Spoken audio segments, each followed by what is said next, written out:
had this many visitors on a Sunday morning, I'd be really pleased. Fit you all in. So we're glad you're here. And for those who have been regulars, I'm sure you're all glad to see each other.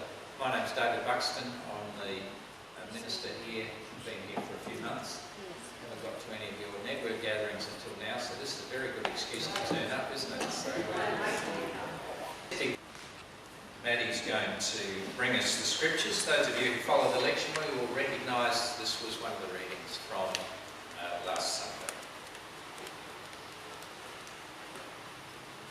This reading is from 1 Corinthians 1:10-18. A church divided over leaders. I appeal to you, brothers and sisters, in the name of our Lord Jesus Christ, that all of you agree with one another in what you say, and that there be no divisions among you, but that you be perfectly united in mind and thought. My brothers and sisters, some from Chloe's household have informed me that there are quarrels among you. What I mean is this: one of you says, I follow Paul, another, I follow Apollos, another, I follow Cephas, still another, I follow Christ. Is Christ divided? Was Paul crucified for you? Were you baptized in the name of Paul? I thank God that I did not baptize any of you except Crispus and Gaius, so no one can say that you were baptized in my name. Yes, I also baptized the household of Stephanas. Beyond that, I don't remember if I baptized anyone else. For Christ did not send me to baptize, but to preach the gospel, not with wisdom and eloquence, lest the cross of Christ be emptied of its power.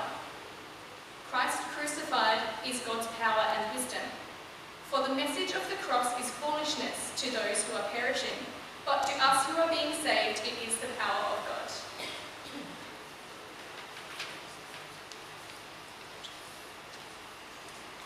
It's a great comfort to me that Paul couldn't remember who he baptised. And to all you other preachers too, that's you should take comfort from that. I'm going to invite Cam to talk to us. I've got some questions to him, and then he'll be able to give you a more fulsome answer to these questions. But as an outsider, actually it was very interesting. The first time I came to Marion, many of Chris and Cam and Lynn and Peter's family, and Maddie's family as well, they're all sort of interconnected if you don't know the family tree. But this other lady said, "Hi, I'm so-and-so and I'm an outsider." And so that sort of alerted me that there are some insiders and some outsiders. I'm an outsider, I've come late. But as an observer, I noticed that there were lots and lots of things happening here that involved lots of people from other places that I had no idea about. And I've since discovered some of these programs. But I wanted to ask Cam, tell us about it, how did that come about? Thanks, David. Well, perhaps let's go back into a little bit of history first. I think many of us can remember when everyone came to church because that's what you did. And back in those days, our church was a thriving all-age church with 2 ministers. I think at one stage 2.5 ministers and 3 places we worshipped at. And in the period since then, some of the changes that have happened that led to where we are today. And they're not unlike, I'm sure, many of the experiences of the other churches who are represented here today. We started to decline in numbers, the age group started to change, the children started to find other places to go. We sold land to restore and renovate our facilities, which were also aging and really not meeting many requirements. For several years, we ran probably at about between 10 and 20% or more per annum losses through death, moving into restorating over the road, or frailty, inability to contribute to or to attend. Significant losses year after year. Along with that went reduced volunteering and increased staffing, paid staffing, and other costs, reducing income. And meanwhile, our community around Marion, our catchment, was radically changing. A new community coming in with younger families, significant increases in Aboriginal, multicultural, refugees, and some very high disadvantaged areas emerged around us. By 2014, when we finally finished renovations, our last paying tenant left, of two paying tenants that were helping us along. At the same time, many of our older people felt unable to commit as much financially or as volunteers as they had previously. We couldn't afford to pay the mission and service levy for most of a year, and we wouldn't have been able to afford the insurance costs if we had paid the mission service fund, and our reserves were getting close to being non-existent. Over many meetings we reflected on our strengths and weaknesses and opportunities, amongst which some beautiful facilities and gardens, and the minimal use and awareness of community, of who we were, or indeed where we were, because guess what? We're on one of the little back streets now. So, Cam, what did the church do about that? So, that hard thinking led to many different approaches to things, and just some of the significant things were that we looked at our community and who was here now. And we looked at our own church community and thought, well, we used to have 150 children in the Sunday school. Now we've got one who sits in the church.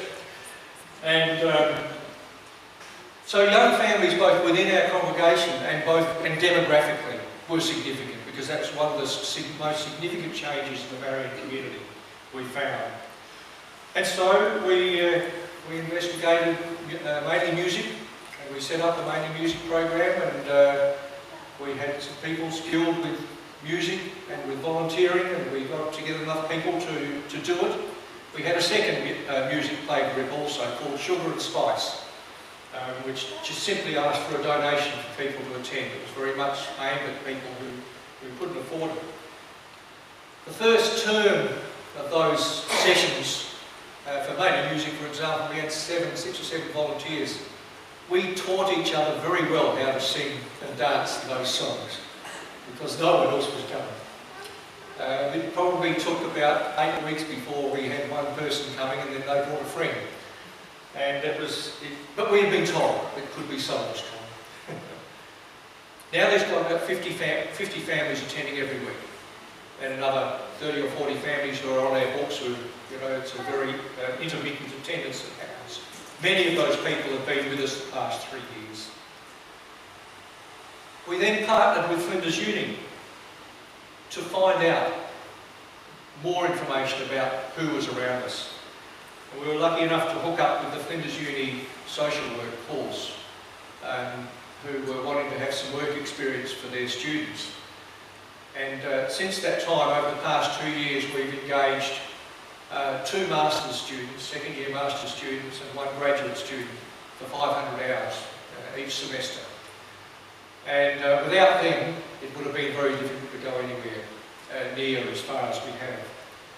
They brought to us a thirst for knowledge, a thirst to support, and a thirst for experience, with the backup from the uni. So we researched the needs, they helped us, we worked with them, we surveyed, we did workshops to find out what was happening, and then we had them going around to find out who our potential partners may be.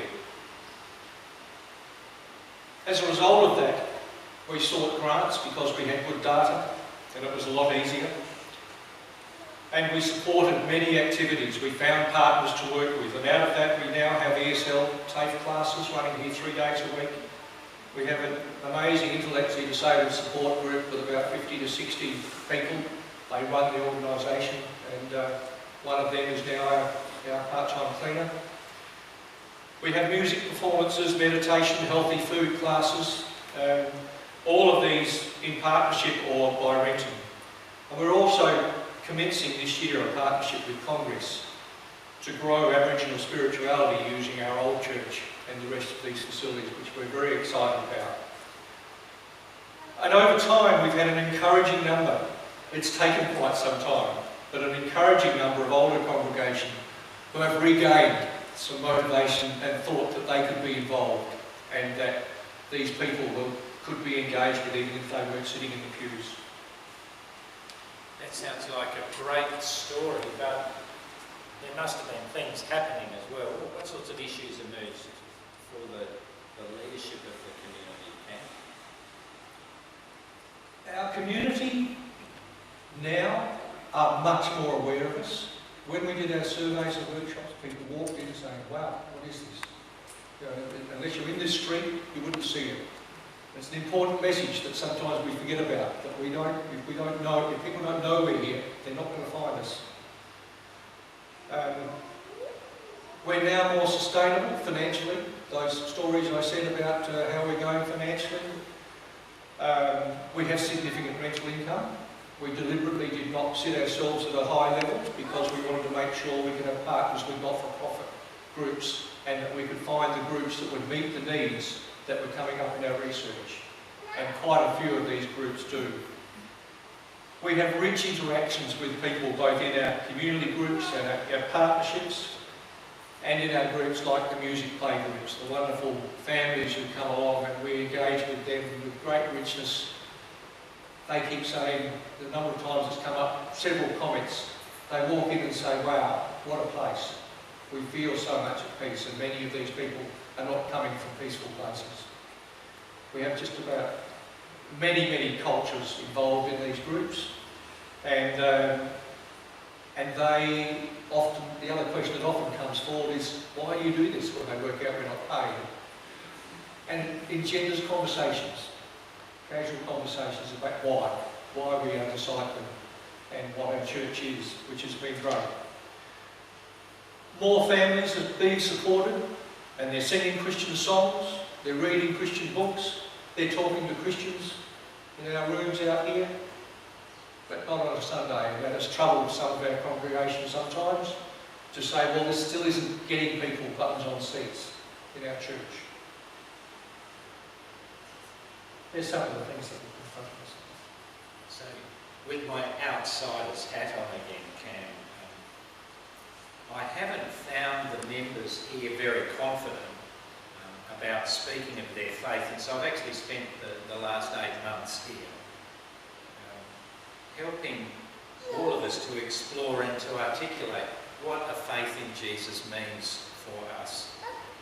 And I noticed that there are probably more people involved in the community groups than there are in study or prayer or what we might recognise as traditional faith development and discipleship groups.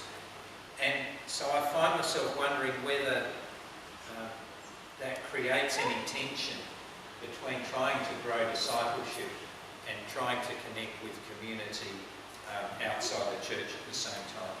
You got a comment on that? Yeah, and something that we've grappled with David and discussed and argued about along the way. And I think all of us who have been involved in this process have struggled with that. We're trying to grapple with how better to expose and discuss our Christian faith, our discipleship, and find the balance between faith and works, between worship and learning and caring, because I guess we would believe all of these are essential in a church. You can't have one faith without the works. You can't have an internal faithfulness without our engagement with community. And so finding that balance and making sure that all of that's happening has been a struggle, because I certainly think we are aware of the issue that our congregation has sometimes in expressing that faith, and it's a difficult thing for many of us. Now, Cam, you've mentioned that we're not easy to find. True story, I actually got lost finding the office. When I came to have a conversation with the church council, I followed the green signs with the arrows, and I followed and I followed and I went around and I went around, but I didn't get to the last bit. So I made a comment to the church council. I said, okay, well, perhaps we need to check our signs to make sure. So just thinking things through in terms of access and so on. But you now are off the main road, although we can have a a lovely story. A couple came to church on Sunday. They are Syrian people who have come from Aleppo. And I was told this morning, when the question was asked, why did you come? They said, we saw the spire. So the stainless still shines in the sun, and even if it leaks and people get cross with it and all that stuff, God did a mighty work the other day, so we thank you for that. But how does the contact expand, and do we need lots of people to run these things? And first of all, I should say and acknowledge, because I think I have in previous meetings, that I think I've stood up and acknowledged grants from this group 4 times. And I think our church regards the support through the Community Outreach Mission Network to be so important. It's been central to giving us the boost for the things we've been trying to do, to get ourselves known, to do the signage, to publicise our activities and our workshops, to go out and do surveys. All of those things have come out through that process. And so there are some of the things that we've done. Hence we have certainly a greater exposure. As I said, people are now coming through word of mouth. We've stopped going on one of the most significant booking websites because we were getting too many people asking for 21st birthday parties and other parties, and we don't want them. But we've got off that. But we do have now, I think, David, a significantly greater awareness. We have signs up in the church. People coming from one activity will ask about something else, and hence we're getting that word of mouth going around. The signage is most important, but we are continually having to do that because our location has that little disadvantage. And as I say to people, the wonderful advantage it's got is what those people say when they walk in. Oh, this is quiet here. Where's the traffic noise? Where's the noise of the shops out there? The gardens and the grounds and the space is has a spiritual sense to it. And that, once we get people here, is a massive thing. But I think one of our challenges is to find more people, both in community and in our church, to stand up. We have a small team and good backup from more and more people in the church, but it is a hard way to go because as we grow community interactions, the work grows too. And I think that's our challenge, and to really boost the discipleship and confident discipling that we all have as we're dealing with these people. Thanks. I'd like to thank Cam for his contribution. I'm sure he'll have other things to say.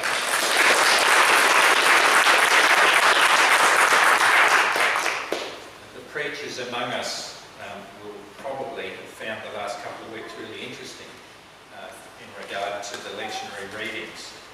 And those who use them will probably recall John the Baptist pointing out that Jesus was the Lamb of God, and then saying that actually I wouldn't have recognised him if it hadn't been for the Spirit coming down, in whatever form that was. And then a bit later on, he sends disciples and said, are you the one, or should we look for someone else? So it's not all clear as to how we find our way to this Jesus. And I pointed out that John the Baptist and John the Evangelist, who wrote the Gospels, and Paul all had a task of pointing to Jesus as the one who leads us to God. And I said, that's my job here. And there are lots of other people who have other jobs, like Cam's background is in local government and all that sort of area, so he's good at that. Chris is a trained music teacher and heads up our music team. We've all got roles to play, and it's really important for us to work together because that's when the community of faith becomes strong.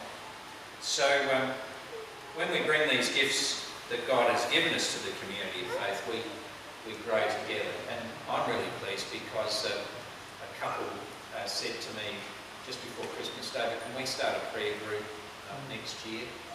I mentioned that I'd like to run an Alpha course, and someone's already said, when are we starting Alpha? And other people are beginning to have these faith conversations and then turning up to serve at mainly music or those other programs as well. So it's It's a really interesting place. Some churches have heard that we've reinvented ourselves, and they want to come and see how we've managed to go from being old to young. And the answer is we haven't.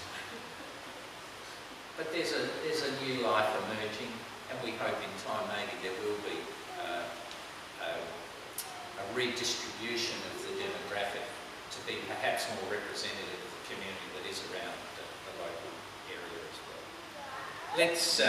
Let me lead you in prayer, and then we'll finish with a song. I collect prayer books. I don't know if any other ministers do that. I'm not obsessive about it, but I've got this particular one, the Minister's Prayer Book, and much of it is attributed to Martin Luther, so we're going back a bit. But he and others have written some prayers, and there's a prayer here of intercession for the churches, and I thought I might lead you in it. So let's pray. And forgive the more ancient language. I've tried to modify it a bit. Almighty God, merciful Father, we give you thanks that in Jesus Christ you take living stones and build the holy church as your temple in this world. And you have called us through the preaching of the gospel to the community of believers. Keep our churches upon that one foundation which is laid, which is Jesus Christ. Pour out your Holy Spirit upon our congregations that we may faithfully use your gracious gifts, the word and sacraments, and not be among those who have the name of being alive and yet are dead. Raise up labourers after your own heart for the great ministry of your church, and give to pastors and teachers courage and joyful boldness to continue steadfast in prayer and the ministry of the word in its purity, and equip them and all who labour in the service of mercy, the teaching of youth, and the other works of the church with power from on high, that the sleepers may be awakened, the erring converted, and the faint-hearted and discouraged quickened by your comfort. And grant that all who have been called to your holy work may be one in love, that they and we may labour only for the honour of your name and seek with one accord to gather and further your church until the last great day. And to this end, give us a sincere compassion for all the need and trouble that we find in our congregations, that we may conquer all lukewarmness and joyfully accomplish all you require of us. Lord Jesus, we offer these prayers to you in the name of our Father who gave us a great prayer to pray. Our Father in heaven, hallowed be your name. Your kingdom come, your will be done on earth as in heaven. Give us today our daily bread. Forgive us our sins as we forgive those who sin against us. Save us from the time of trial and deliver us from evil. For the kingdom, the power and the glory are yours, now and forever. Amen.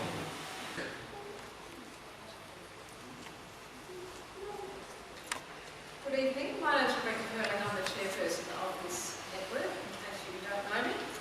A few notices to begin our evening. Thank you to Marion for hosting us in the hall and for the meeting of devotions. Excellent, as always. Are there any new members here tonight? Val Hall, I think.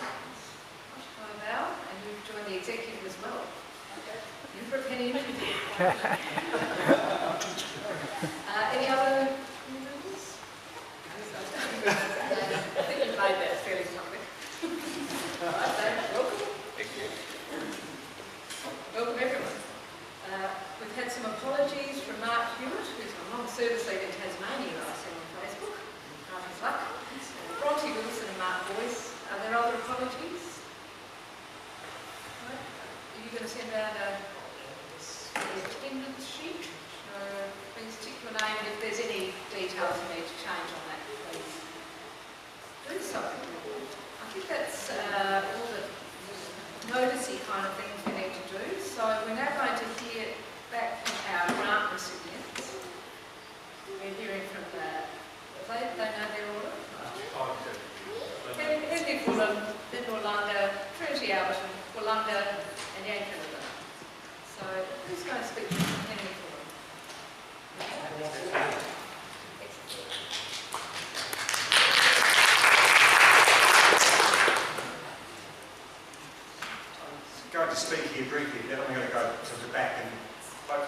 machine here and get the website up and actually demonstrate it to you. We did have a website. It was very clumsily constructed and very, I guess the key thing was it was extremely difficult to edit. So I, as the person editing it, had to go in amongst the code to change the little bits I could change, and it meant we couldn't put a lot on there that we wanted to put on there. So with the grant that we got, we were able to engage a company, and luckily Malcolm's son-in-law was working for this company, so we got a really good deal to work with them to create a new website. And I guess the important thing from my point of view as the person maintaining it is that it is much easier to edit than the website we have. I guess most churches have got some form of website, and I've looked around at a few different websites that churches have. Some are good, some not so good. I guess one of the key things is you need someone to maintain the website. If you don't keep it up to date and put current information on there, then it loses its relevance in a lot of things that are on there. So we try to put current things on there. The website's only relatively new. Late last year we went live, and so I'm gradually I will try and add things on and expand. We just took the information from the original site, and then we took the information from the original site and put it onto the new site, but we gradually want to expand that information that's available, because now it is possible to relatively easily edit it. So if you don't mind, I'll go back to the back there, and you won't see my face, but hopefully you'll hear my voice. If this works.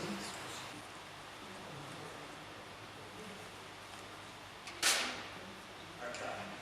So this is behind the back of the website, and it's how I edit things. But if we just first go and have a look at the site, and see how quick the internet is.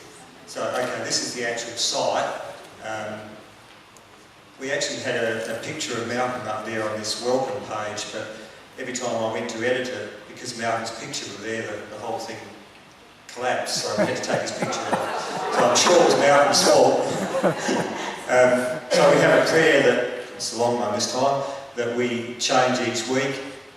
We have linked, as a number of churches do, our weekly news sheet. It used to be as a Word document, but the lady doing it changed the format, so now it'll download as a PDF, so you can actually see our news sheet on there, which is probably more for our members as oops, what do I do then? So, okay, this is what I actually do to get into behind the page. There we are, back to where we were. So we go back to the site.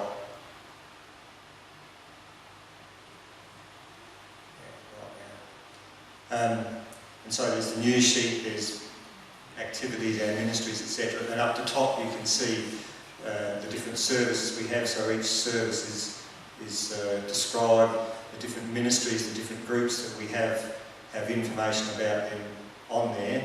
And you can, I'm gradually going to expand this information that we have about all the different groups that we have.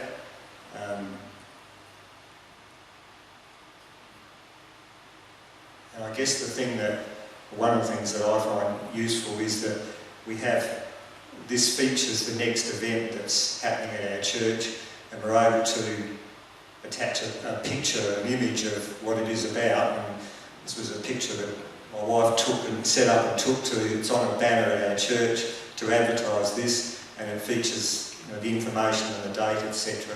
And then you can actually go on to a list of all the events which we're gradually trying to expand. Current news about the mission project we're involved in, so again you can click on that and it will download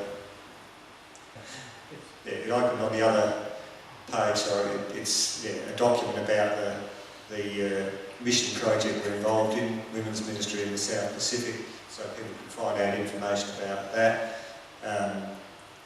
And then down the bottom, and we've still got space to put other things in, the next events. And so if you want to find out about that event, you just click on it and it'll come up with the image and the information about this is our disability support group that meets the first month, Saturday every month at our church. So you can get information about any of the events that are upcoming, and I'll gradually expand the number of events that we've lists about 5 events. I guess the good thing for me is that once the next event passes, then up here in the body of the main page, that disappears and the next event automatically comes up. I don't have to actually go in there and change it. It does it automatically, it just drops off the first event. For me, one of the most significant things is the ease of editing, and you can either go through what they call the dashboard, which is what came up originally. Just wait a moment. And you can do things like you can go to the library of media, which is things that images we've uploaded. So we can pick on an image, and the image of Malcolm that kept crashing the website, or other activities in the church to use to attach to events that we're doing. So you can do things behind the scene here, or go back to the site. You can use a thing called Visual Composer. I don't know how much people know about all this. This is all written in a product called WordPress, and it's all about being easily able to edit things. And just wait a moment to go. This goes into the WordPress product. Okay, so now if I wanted to edit this prayer that's here, I just click on that and a box comes up, and I just have to delete what's in there and type in the new stuff, save the changes, and that's all I need to do to edit the page. So it's actually very simple to edit, and the same with like events or anything else. As you move around, these things pop up that I can actually use to edit the information on the page. So it's certainly much easier to edit than our previous website. So I mean, I could go on for ages because there's lots of features in there that we will use more and more as we go on. I guess the one thing that we have to look at is how effective this is in reaching out to the community. Certainly some of the things on there are aimed for our existing members to be able to see, but also it's an outreach thing because we know people Google and search for all sorts of things, and we've had some contacts from people searching through our website about our breakfast church, etc. We've had contacts about that, so we will eventually try and assess much better how effective it is. So I'm happy to answer any questions about it, or I've probably bored you to death. Any questions? Well, definitely, have you done this for us or not? Because I'm going next Thursday morning to do our training, get ours up to date. Yeah, no, we haven't done it through Synod. We did it separately. The thing Synod is operating is offering, I think, is an abbreviated version of this type of thing. That's as I understand it. We've effectively bought this product outright, so there's no ongoing costs, whereas Synod there will be a small cost. It may be we could have done the same thing through Synod, I'm not quite sure, but this is... I'll tell you next Thursday. Yeah, thank you. I did a funeral recently, what I call a stranger funeral, and the son of the lady who died had Googled our church to find out a bit more about me and the congregation. Then I realised how out of date our website was, but yeah, people just Google stuff all the time. Right, so if there's no more questions, of Henry Fulham, Melinda, please tell us about the community carols.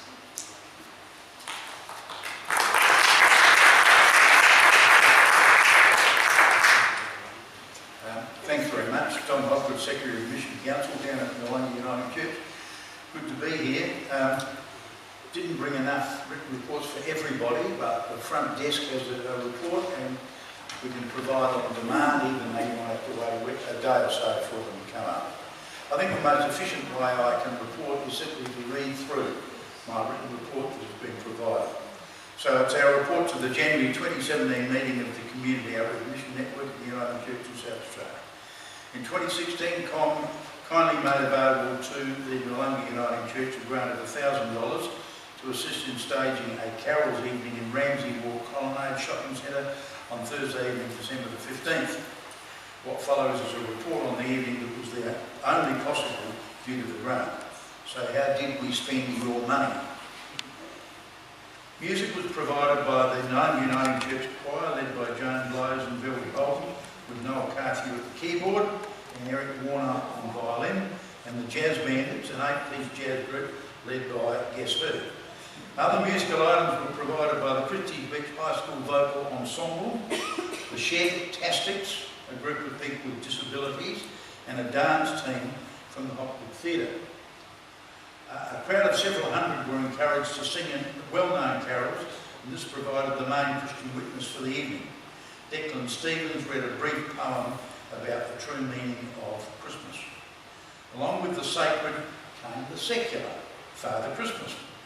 Other important guests were Lorraine Rosenberg, the Mayor of Onkaparinga, who welcomed us all to the city, and Amanda Richworth MP, Member of the House of Representatives for Kingston, and Deputy Mayor Robin Holfman. The other sponsors were the City of Onkaparinga, the Colonnade Shopping Centre, the Hopwood Theatre, and the Noarlunga Uniting Church. For details of our expenditure on the COM grant, you refer to the budget which forms the appendix to this report, and I'll read it out shortly. The event was well publicised locally, and the size of the audience indicated the importance of this being out of doors. Mind you, it got a little chilly by the time the evening finished at 8:30 p.m. Other groups involved were the Noarlunga Rotary Club, a sausage sizzle, a face painter, Communities for Children, Southern Domestic Violence, the Community Development Network, Community Health Onkaparinga, Cultural Diversity Working Group, the Community Information Table, and Together Christie Downs. Taken all round, it was a considerable success, with people already asking if we intend to do it in 2017. Now, the part of the finance that is relevant to tonight, other income came from the council, etc., as I've indicated. The COM grant was $1,000. How did we spend it?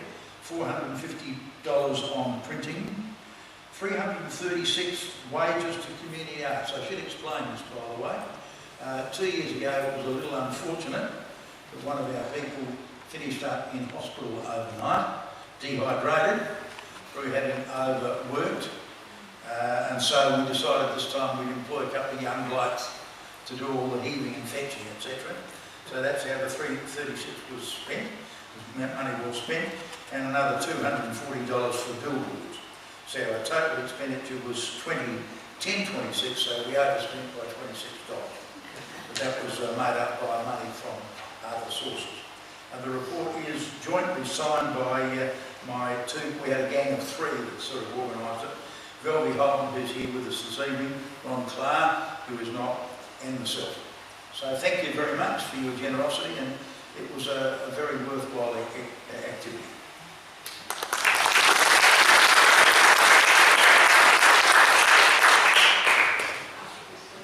Yeah, any questions? Yes? Are you going to do it again next year? Well, that'll depend whether sponsorship from various areas is available. We certainly have the enthusiasm and the energy to do it again. I think all these things do run a certain course, but I don't think this has run its course yet. This is our fourth year.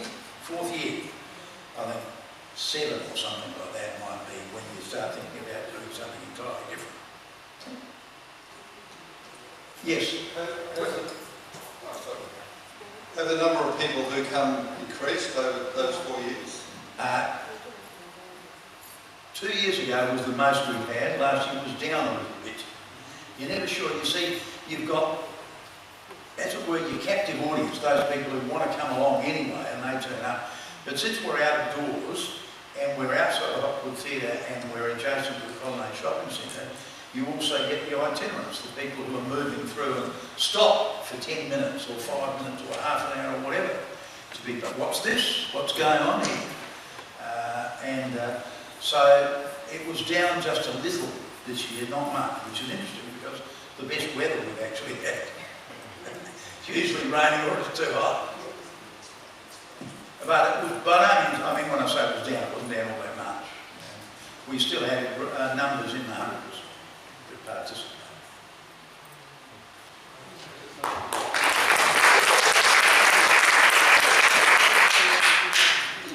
Hi, I'm Anne. I'm pastor at Trinity Alton, and I just want to start by saying God is good. I had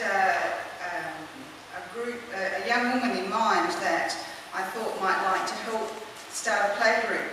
And so I rang her and said, do you want a coffee? And she, oh yeah, she said, oh, I've got something I want to talk to you about. And when we got together, we both were talking about music, play group. Now, I wanted to do a mainly music play group, but unfortunately we're a small congregation and we didn't have 8 people that would commit to come every week. So we decided to go on our own. So I hope, because I got the grant for mainly music and we're doing fun with music, I hope that's still okay. I actually even went to Centrelink and asked them if they had any people 55 or over that would come and help us, and didn't get it. Nothing. So we started our fun with music. We advertised with flyers, we did letterbox drop, we opened a Facebook page which has got us a great following, and we have also a new website, so we were advertising it through that. We got really excited when we went shopping and we bought a new change table because our other one somebody had damaged. Cut it in half actually. I don't know how that happened, but anyway, we got a playpen for the data projector, not for the kids. And we got a carpet, you know those carpets where the kids go around with cars and stuff, that was really good. Blocks, cards, jigsaws, and an alphabet mat that's a jigsaw that we sort of put together. And bikes and pushes and dolls. So you can see that we've got quite a few bits and toys. You may have seen them, I can't remember which order I put the slides up, but yeah, we've discovered that aunties, grandmas, grandpas are more likely to bring children to play groups than what mums are. We have a set program, so we start with about 15 minutes of free play, and then we sing our songs, and depending on the age of the children, that can go from 5 minutes to 20. Because, you know, real little ones lose interest really quick. But quite often it's actually Cass, who's the young mum, that runs it for me, and myself and some of the carers that are dancing, and the kids are all playing with the bikes. But that's okay. I miss ACRA on that day, so I get my exercise anyway. The first week we started with 4 children, and then about 3 or 4 weeks in, we suddenly had 13, and we were so excited that this is exactly what we wanted to happen. It's really, really good. And then I said to Cass, look, the last 2 weeks you haven't put any Christian songs in the thing, and I really like that. So then we had a mass exodus when we did that. So we lost a whole heap, and we ended up back with our regular 4. So I discussed that with the congregation, and I said I really want to keep the Christian songs in there. That's what we're about. We're a church. That's our core business. They said, go ahead, keep trying. And at our Christmas break-up, we had 6 kids, so that was really good. And mainly grandpas on that day. It was actually quite fun. We decorated some biscuits. I don't know whether you've seen them yet, but that was really good. One little boy, Ari, he's 2. And I said, he came with Grandpa, and I said to him, now you've got to take these home and show Gran, and then take them home and show Mum. And he looked at me like he wanted to eat them. But anyway, Grandpa put him in his car seat and put them, and he couldn't reach them, so they got home and Gran saw them. But when Gran put him in the car to take him back to Mum, she didn't put them far enough away, so Mum never got to see them. As I said, we start off, we have the 15 minutes free play, then we have our songs, and then we have fruit and drinks for the kids, and then we do a little craft. When we first started, we didn't have a craft, but it's sort of because the children, basically most of our children are 2 or 3.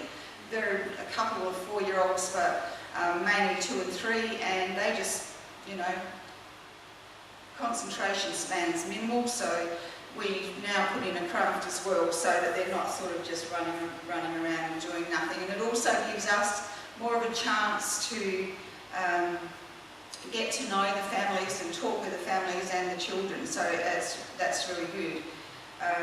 We also make the children, encourage the children I should say, is to help us pack up before we move on, and then we all come back to the mat and have a story. One of the mums has started bringing Christian storybooks talks, I read the story, Cass leads the singing, and so, you know, I feel now that we've done the right thing by sticking to our guns and saying, yes, we're going to keep the Christian content in it. At our fair in October, we handed out flyers, but we also, I think you have a flyer there that says children's activities somewhere on there. It's actually got, that's our biscuits that we made on our Christmas breakup. And they're the ones that didn't quite get REH before Mum was able to see them. I think his was the one with all the lollies on it too, actually. Yeah. So at our fair we gave out a flyer which was the children's activity. So we've got our playgroup, we've got a kids club, and we've got a small youth group as well. So we advertised it through there. And last week, through our contacts from Fun with Music, we had a craft day, and we said and we were just blown away by the response. So we brought out all our playgroup toys, because the majority of the children were under 5 that came along, and we brought out all our toys that we bought with the network money, and we got our youth group to come along and help those children with their craft. And if you just go on a couple more, you'll see the magnificent, that was it. We had 14 families that we've never seen before, and so that we thought was a great thing. And you can see there some of our youth and some of the artwork that they did on the day, which was really good. And so this year we've decided that in our craft time at our Fun with Music, we're going to make some props to sing with the songs. And the first week we're going to cut out some stars, and we're going to get the children to decorate them so that they'll own them. So when they're singing the songs that we're singing, they'll not own the flags. The only other thing that I'm going to buy is a flag sign to put on the fence on the day, and we just continue on as we were. So although we aren't mainly music, we are Fun with Music, and we're going quite nicely. Thank you so much, Network, for all your support.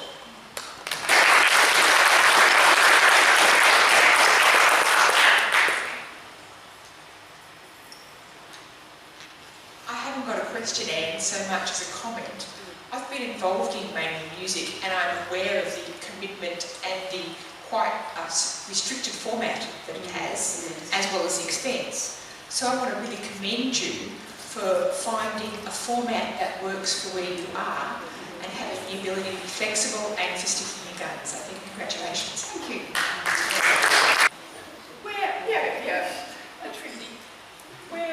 Well, I'm the United Church. I'm Carol Smith, I'm the minister, I'm often called Fox. This is Jenny and Annette. I'm going to talk about the banners we bought, and then Annette will talk about the Christmas wreath workshop that she ran, and then Jenny will talk about the Christmas tree festival that she ran. So we'll keep it very brief. My apologies, I tried to get into the church shed to find the banner that we bought. We bought 2 banners. They were in the grouping code. Well, I couldn't get into the shed. Like many churches, we have long banners. Just have a look at that and pass it back. Like many churches, we have long banners. And like this church, people don't know where we are. So we've got little banners made. We are here with the directions of where we are. So that there's actually a map. We're on a back through there's the Main Street one, which everybody knows, and we're kind of like on the back street. Sorry, I have to get back to the microphone. My apologies, Brian.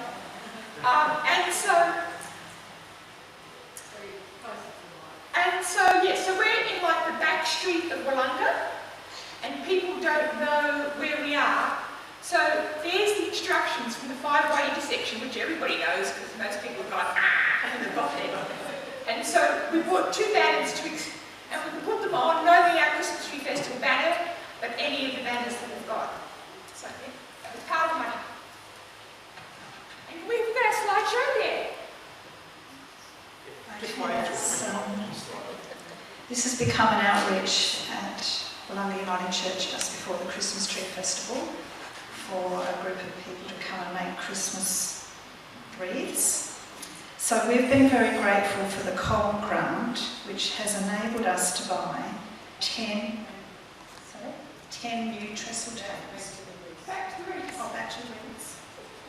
Just go through those Oh, first sorry. few bits slower. Are you still speaking? Or am I? No, just go through the slower. Go back. I thought it was me that had to go back. I'm very Another one. obedient. We're talking about the roots. Okay. So, this year, with the new, 2016, with the new tables, we were able to use them for the Christmas wreath workshop, which was held in November, a week before the Christmas Tree Festival. With the number of tables we had, we could double them together. They're lovely, lightweight, easily folded up and carried. We were able to line them up in the hall, double 4 times down the hall, and then all the participants could sit around these lovely new tables, and they were a great size for participants to work using their round oasis base that we provided. And then in the corner of the room we had a huge amount of foliage, variety. They could go and choose their foliage, and they had plenty of room at their table to add their bits and then choose what they wanted to put onto their wreath. So that's us using our new tables. Being plastic and sturdy, we didn't need to worry about scratching their surface or water damaging them. And that's what we used to have to worry about when we used the supper room and the tables were just wooden. And we used to have to cover all the tables with plastic. So I want to say the new tables, we're very thankful for them. They're light, easy to assemble. We can now all be skillful at doing tables, whereas we used to have to rely on muscular people to get the old trestles out of the storage. They were all different heights. This is wonderful. So I'd like to think that I can say in the future there's going to be many possibilities with these new tables, and they'll be used for lunches, social functions, when the hall's rented out, and I'm sure they're going to provide a means for us to be learning new skills. They could be used for Sunday school, quickly put up if there was project work happening for Sunday school, or any art and craft activities. So we're very, very thankful that we now have these new, easy-to-use tables through the COM grant. So thank you.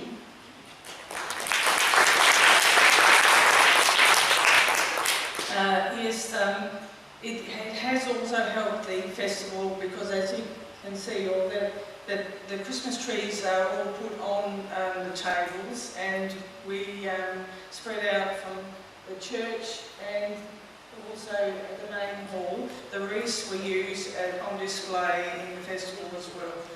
And it has been really interesting to hear all the ways that different churches are making connections in the community, like with the university and different avenues. That I found that really interesting.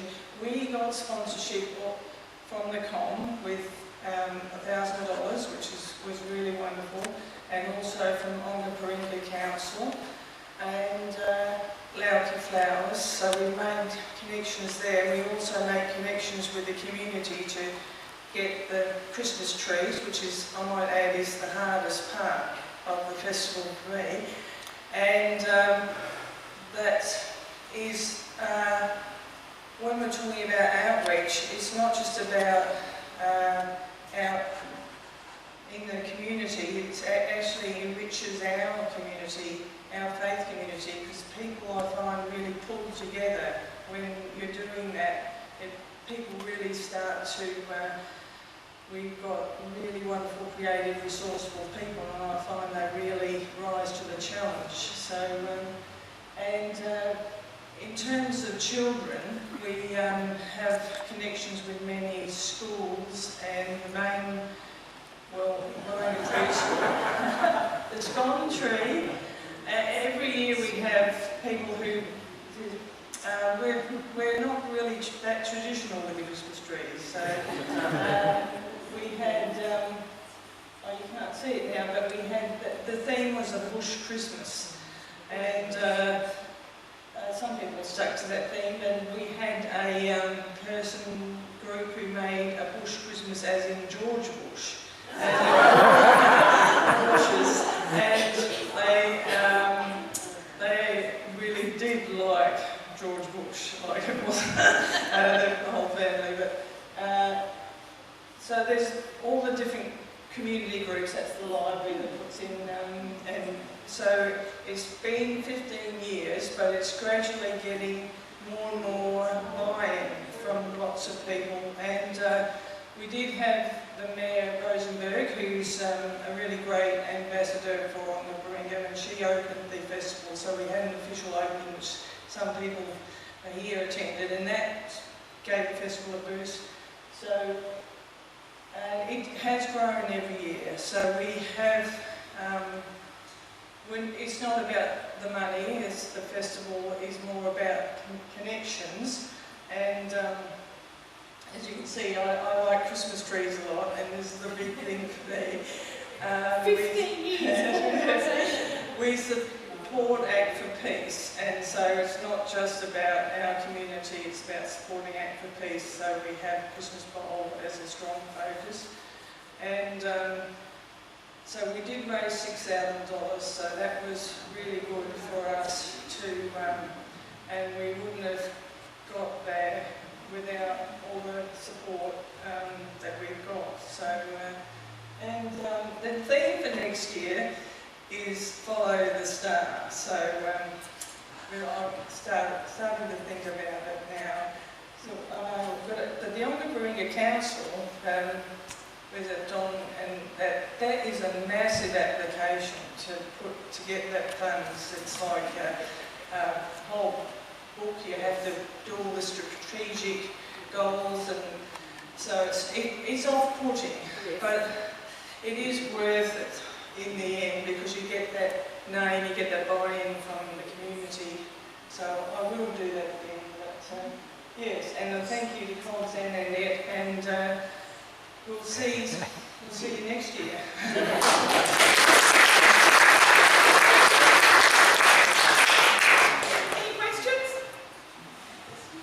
I highly recommend you going to see it. Because Paul and I went this year, we had an invite to go, and it was absolutely amazing. The whole atmosphere. Who's ever watched The Vicar of Diddley? And you remember the episode where they had Collie there singing? We hopped out of the car, and the song that was playing was Crocodile Rock. You had the country feel. It was absolutely wonderful. But go inside and saw all the different trees, and they're amazing. Such talent. I was going to say, last year we gave $1,800 to Act for Peace, and we'll set what we're going to give next council meeting. We cancelled the December council meeting because we didn't have a lot of business, so we went and had about 3. So questions? What does it cost to measure a tree? Nothing. Nothing. We just asked for gold coin. Sorry, Just for the Scott. yeah, we just ask for gold coin donation. When people come in, that's what we make our money on. But what about the entrance? The entrance is free. Anyone can enter, and it's free.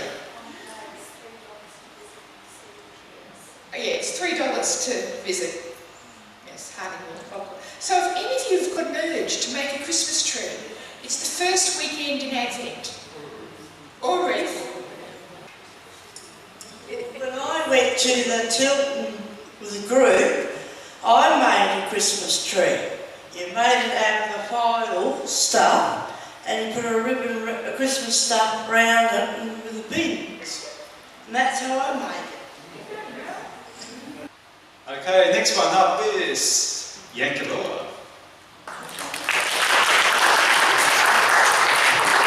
You're most kind. Now, this is an old-fashioned slideshow. Starting off with, that's what our church used to look like. And you'll notice the vegetation's out the front. Everything sort of hides behind it. In other words, There was no sense in which we wanted to engage with our community. So next one, please. And that was our gorgeous looking hall next door. I can say that because no one else from Yankalilla is here. It's lovely, 1928, it's supposed to be some magic architect, Methodist Church did that. Lovely cement. So that was the front of the hall, and just a moment, there's just down the passageway, there's a little sign sticking out, a little bit of brown, that's where our office was. So our connection to the street was somewhat remote and hard to find. Maybe not quite as hard as it is around here, but it's a little bit more straightforward, but yes, certainly the back. Thanks. Next one. And we had the heritage toilets out the back. Lovely building. Single brick, so no builder would stand on top of the roof because it might all fall in. Yes, a gorgeous place, and great fun during evenings and when it's raining, those sorts of things. And of course we get the occasional syringe and other sort of druggy stuff in those toilets as well. So apart from the spiders and snakes. Anyway, next one, please. So that's another shot on the front. Again, I'm just trying to emphasise the fact that we're hiding. Thanks very much. So we got in and we destroyed the vegetation and we destroyed the, there was a mound, the mound was about this high and it had some nice ants in it, those lovely long ones, great for weeding really. And that's what it looked like after we had cleaned it out. So it was cleaned out. A lot of people came along in our community and said, oh, there's a hole there. We didn't know there was so much building on your side. Thank you. Anyway, we had to, we pulled up a lot of pavers, so we stacked them around the back and bottoms up. That we were putting down the disabled car park by the office. Then we started work on the front. That's what's called a waffle foundation for those of you who like those sort of things. A lot of plastic with steel in between so that on a very reactive soil nothing cracks. The foam takes the bounce instead. Thanks. Yeah, so that sits underneath the foundation. We had to go, won't go there. Next one. A few cement trucks turned up. Thank you. And they had a lot of fun doing it. We even got a little angle on that foundation so it doesn't look too harsh. And then the frame went up. You like our fence? You like it? And it's next year's grant. You're quite right, next year's grant. The fence. We need a new fence. Thank you. And so it's a more modern style building with those long.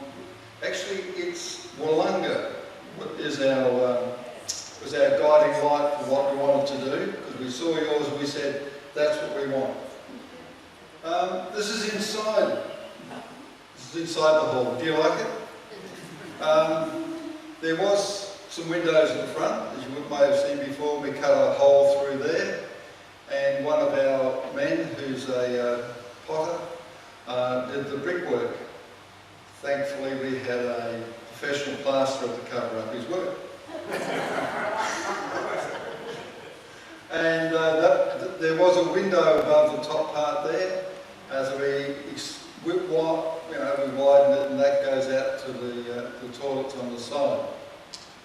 So that's the building now is clothed in a foam product with a bit of fly wire on the outside, which you then render. So it looks like a rendered building when you finish, but it's very lightweight.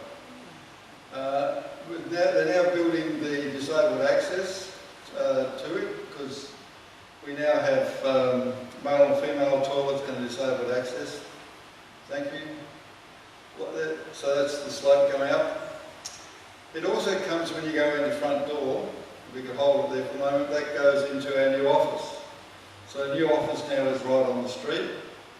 And the other thing about that is we wanted it to be safe.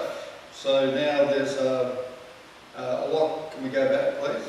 We've got a locked door there, and we've also got a window, so the volunteers sit behind that. There's also a back door to it which goes to the toilet, which is locked from the inside. So that if someone comes along who isn't really that friendly, they can talk to them, ring, and also keep them out, and if they need to, escape from the back. Thank you. Next one. So that's what it now looks like, which is somewhat different from before. So we now have a street presence, and what we're seeking to do is to get a social service provider to use our back office, which still exists, to provide some community services from our side. Since we built it, ACH now bring down some of their residents to the building every fortnight, because now they get that access. Now this is actually what you pay for. That is the tiling. Well, there's still lots of tiling, and so we had some tiling for the toilets was in the contract, but there was tiling at the front door. I think there's another one at the front door, and didn't do the other one, which is the tiling to the toilets as well. So yes, that was well over the cost of the grant, but so there's now quite a professional, friendly access to the place, and yeah, the community like it. So that's what we do with your money, and hopefully we've already got some improvement in our contact with the community just through the building, and if we can get a community service organisation to use the rest of it, we'll actually fit the full bill of what we're after. Okay.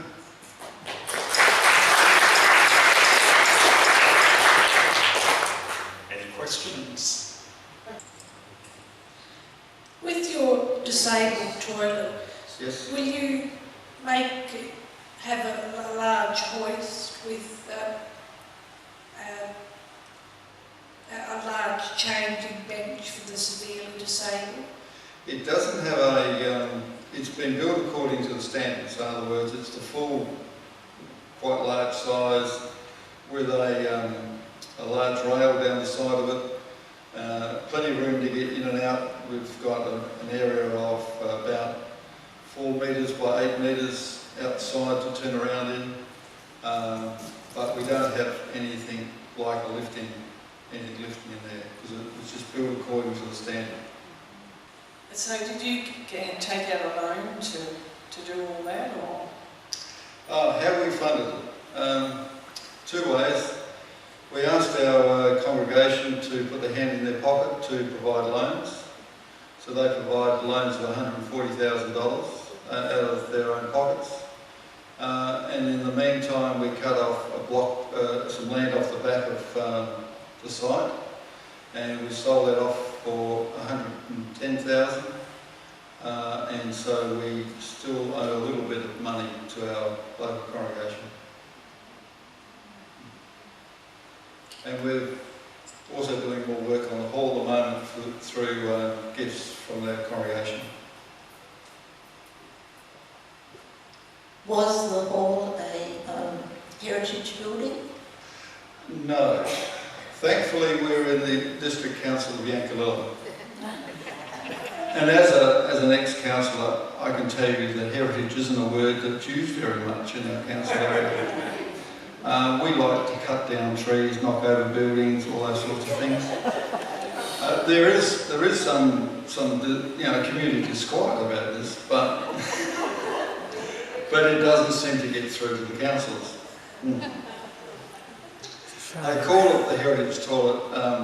It's a local joke because the previous treasurer and gatekeeper and all-round bully who used to run the Yankalilla Church, unfortunately he's deceased, so I shouldn't say that, but he was also the he also ran the council. He was the district clerk. And anything that happened in that church, he did. So he built the toilets. That's why yeah, the toilets are in that extension that you can see there. They're on, no, this is right at the front. The toilets run down like that lovely wobbly fence you saw. The toilets are against that. Okay, and there's some beautiful external plumbing on that as well, which really is a sight to see. But we are going to cut that off with a fence, so that you can't actually see it too well. But yeah, we had a bit of a problem with slopes because there's a septic tank in the back we have to get to. And that's right. Yes. Yeah. No, heritage isn't something that. We do have some, well, heritage has been useful. We've got a cemetery which we've been trying to flog off for a while. And, well, it hasn't been used for 100 years. And it is, in fact, the oldest cemetery in the Ankara district. And it was behind the old Wesleyan church at Normanville. Unfortunately, it's in a bend of a river, and the story goes, I cannot not be sure, but the story goes at least 12 caskets floated out to sea in a storm. I do not know whether that's true, but I've been told it many times. Whether they're just a mob of wags and like to talk to us blow-ins and tell us all sorts of stories, but we think we're going to get the council to buy it because we actually got it listed on the State Heritage List by a local historical society. So yes, we do something with heritage. We're not really all, that much of it. Now do you have any questions? Okay, thanks very much.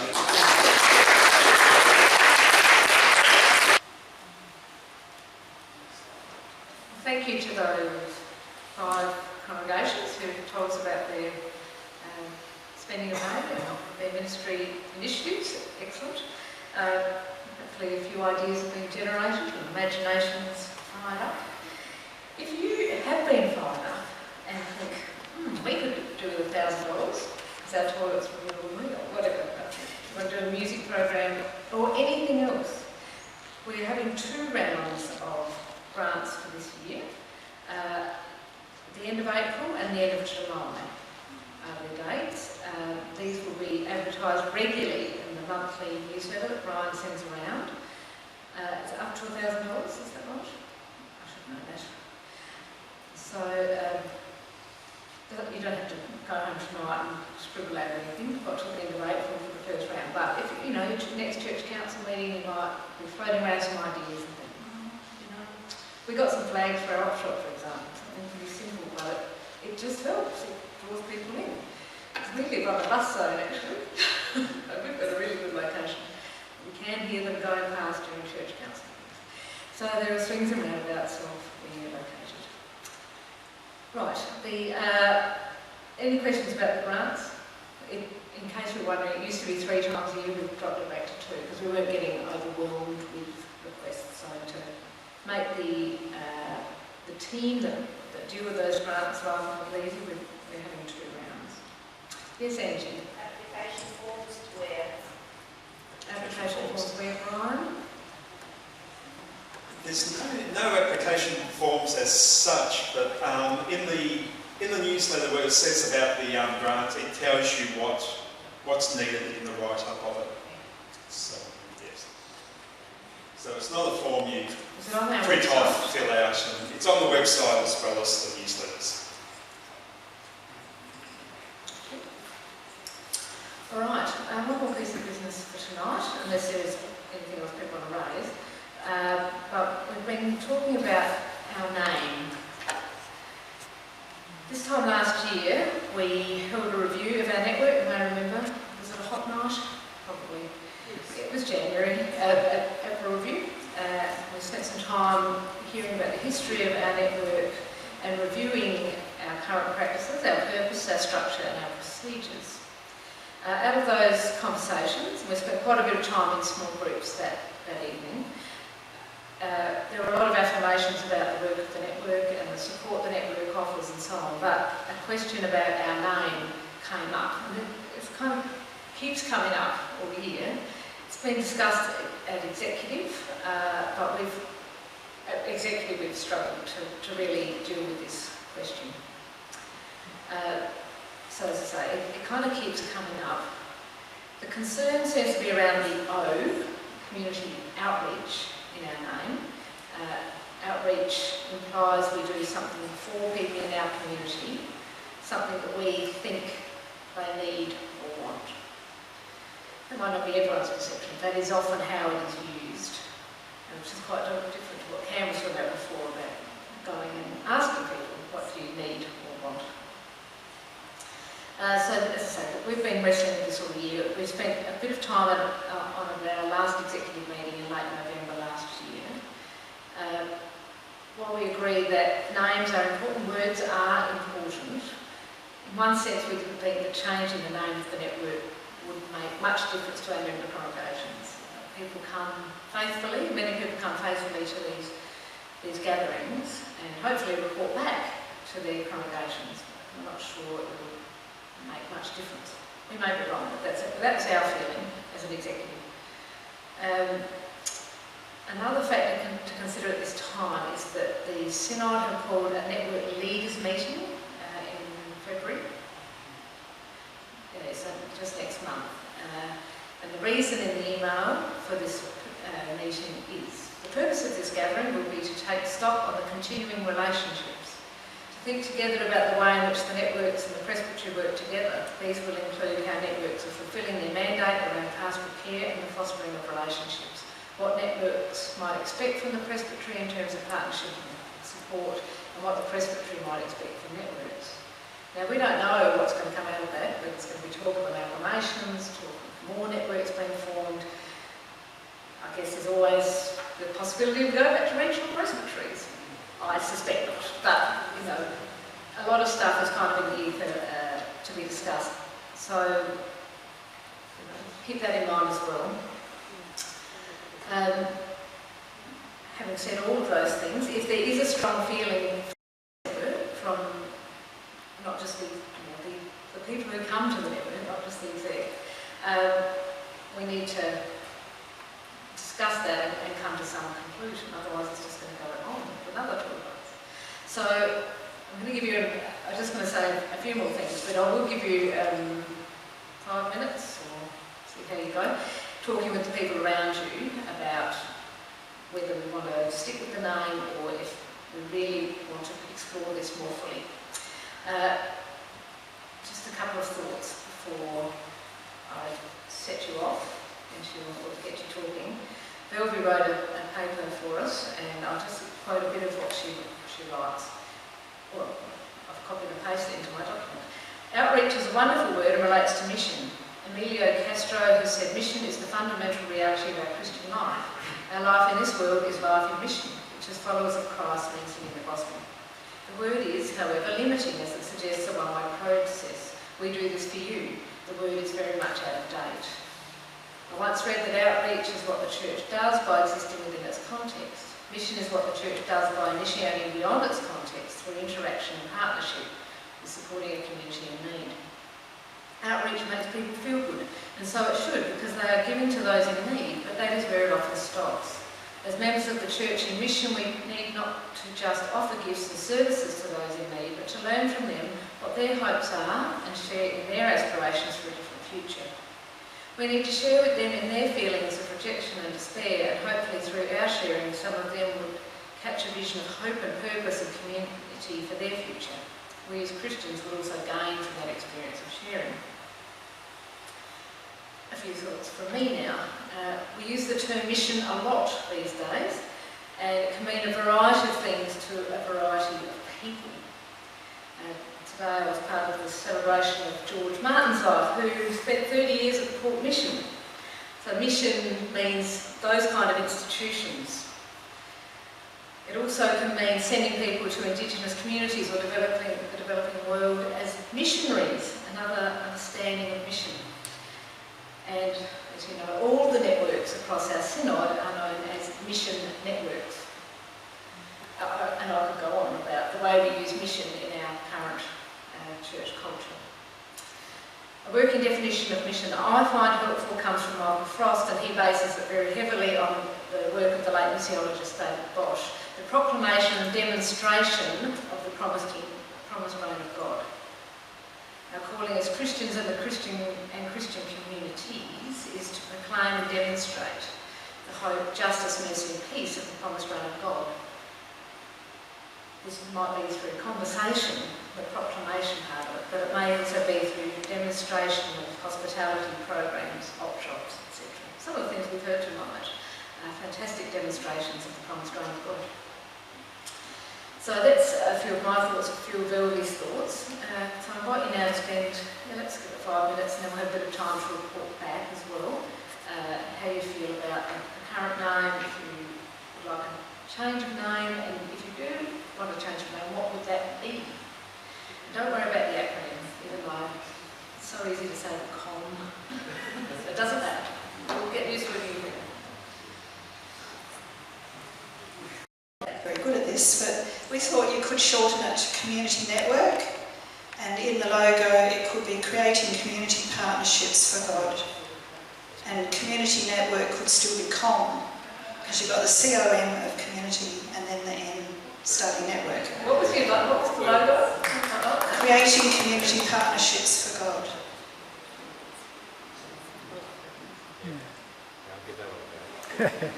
What's the next one? We might vote for that too. So it would just be called Community Network. I'd like to leave it like it is.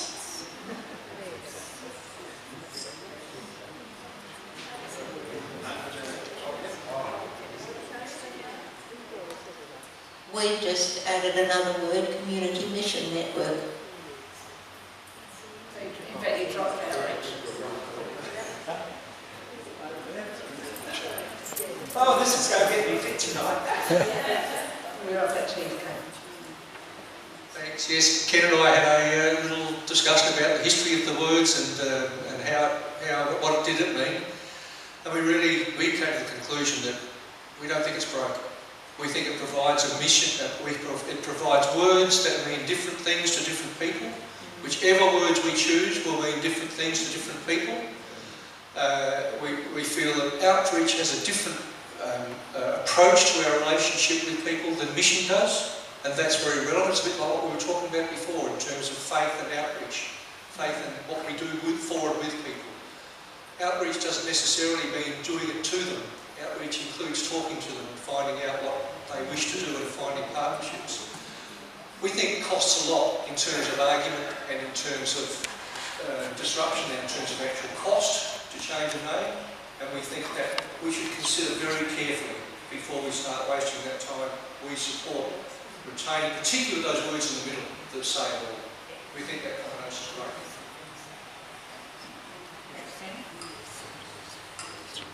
Essentially what he said, just in a lot more words. Because really we thought, look, this just says what we're doing already. So why mess with it? Yes, outreach and mission are fairly, let's say, churchy words, but this is who we are, and this is for us. It's not for the wider community necessarily. Look, if you wanted to change, you could go to Community Connections, but again, it's really not an issue for us. And in fact, I'll just speak for myself and say, I'd rather spend 5 minutes speaking of something else more important than something that actually works already really quite well. Thank you. Thank you.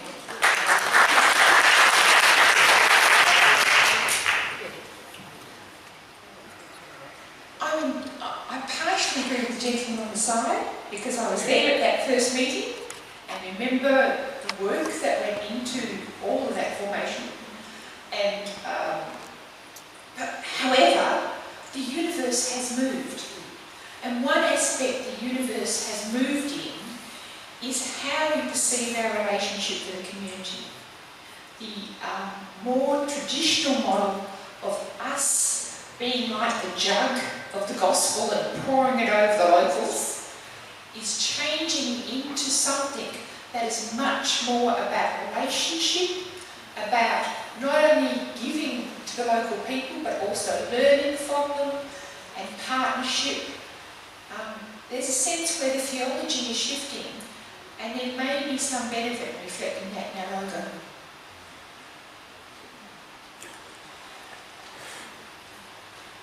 Well, we generally agreed with that. We had some discussion about what the meaning of the word outreach, and there was a variety of opinions in our group as to the connotations of that word.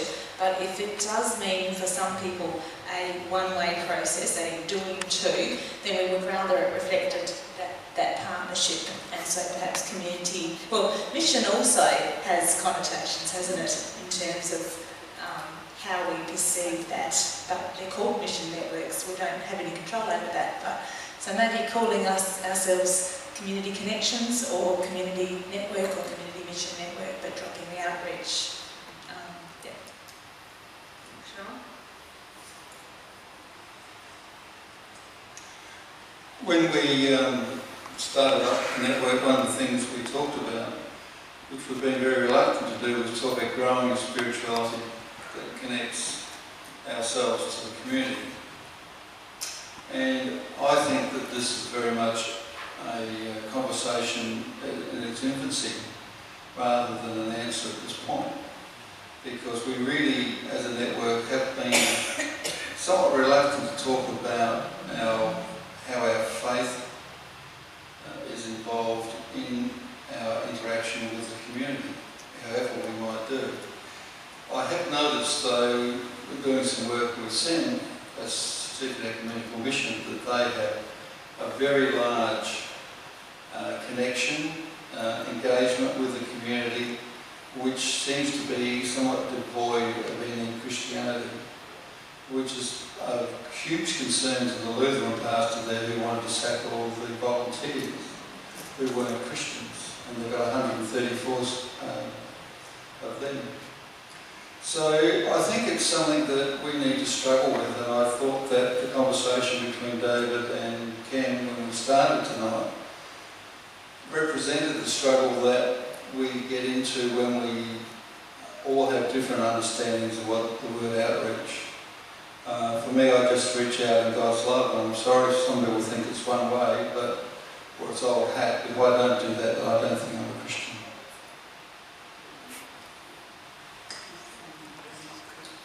I think that changing the name will just cause confusion within our congregations. It's hard enough to get them involved and interested in the network anyway.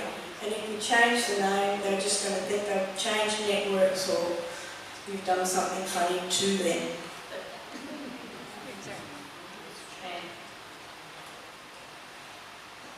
I don't think we need to change the name, but that's just my opinion. But because I believe that if you're doing outreach, you can't do that without having a relationship with somebody anyway. So I don't see how it can be a one-way street.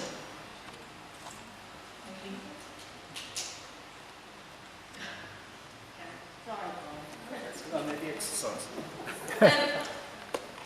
The name, when we first started with the networks, we had a choice of different names. Some network names, each congregation voted for them and we chose which one to go. If there weren't enough churches to make a network, then the congregation had to choose another one. So the churches that originally chose Community Outreach Mission Network were those that had a mission towards community outreach. That's the name, that's what our churches go for.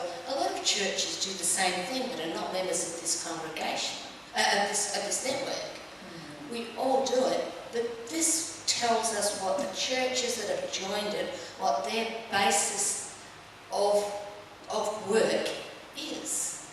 To change it now will only confuse people, and people are saying, the community doesn't understand. It makes people think, but the network is for the church. It's the congregation's mission to make sure that their outreach involves the people. But before you can do any involvement, you still have to reach out.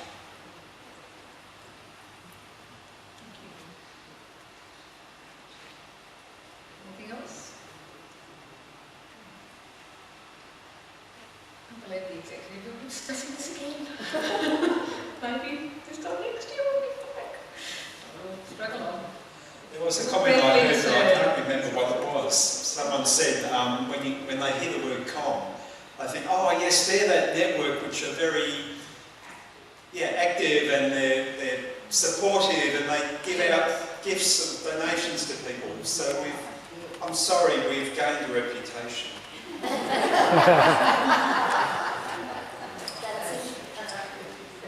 It's interesting that you said give out. Where's the connection with the community except giving out? You know, I was listening to the gentleman tonight and to other speakers, and I heard the word outreach once. I heard the word connection and partnership a number of times, working in the community, outreaching through partnership, through connecting. And I think, well, certainly I've already expressed my concern about using just outreach. And I think we need to listen to some people who are talking about this partnership and connecting with the community, rather than just that one single outreach. Thank you. And I'm sorry, I'm Christian too.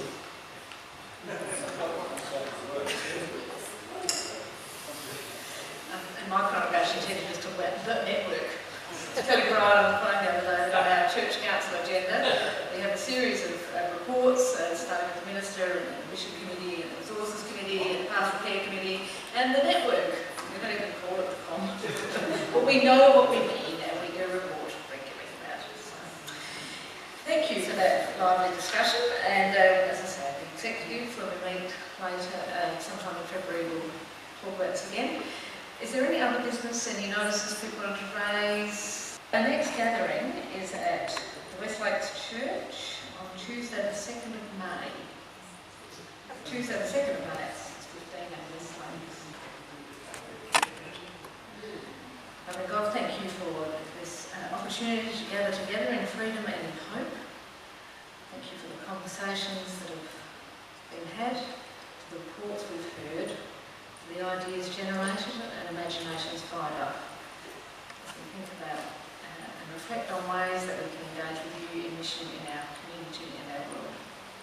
We pray for safe journeys home tonight, a restful night's sleep, and a nice public holiday tomorrow, whatever people are doing. The